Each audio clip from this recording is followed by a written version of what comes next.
Guys हम हमारे daily life में ऐसे ही छोटे छोटे हिंदी वाक्यों का बहुत यूज़ करते हैं जहाँ पर हम कहते हैं कि मुझे भूख कहाँ थी, उसे नींद कहाँ थी, उसे अक्ल कहाँ थी, मम्मी को फुर्सत कहाँ।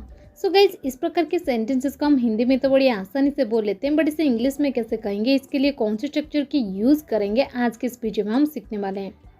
इस प्रकार के सेंटेंसेस को इंग्लिश में कहने के लिए आपको पहले लिख देनी है सब्जेक्ट, इसके बाद हैज़, हैव, हैड किसी में से एक। अगर आपके सेंटेंस प्रेजेंट में रहेगा तब आपको यूज़ कर देनी है हैज़ या फिर हैव। हैज़ आप यूज़ करेंगे थर्ड पर्सन सिंगुलर नंबर के पास, हैव आप बाकी पर्सन के पास यूज़ करेंगे, हैड आप सभी पर्सन के पास यूज़ कर सकते हैं बट पास्ट टेंस में। इसके बाद आपको यूज़ कर देनी है नो, नो के बाद आपको लिख देनी है ऑब्जेक्ट नाउन। चलिए कुछ एग्जाम्पल्स लेते हैं ताकि आपको ये स्ट्रक्चर और अच्छे से क्लियर हो जाए। उसे चिंता कहाँ, she has no worry, she has no worry. मुझे भूख कहाँ थी, I had no hunger, I had no hunger.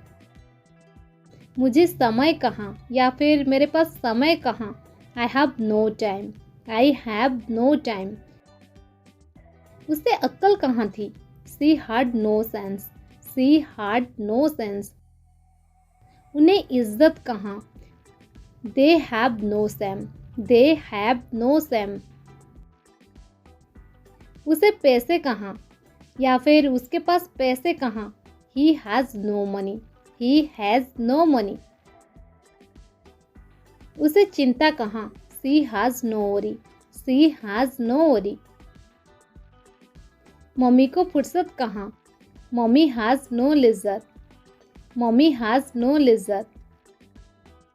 उसे अक्ल कहाँ थी, she had no sense, she had no sense. उसे नींद कहाँ थी, he had no sleep, he had no sleep.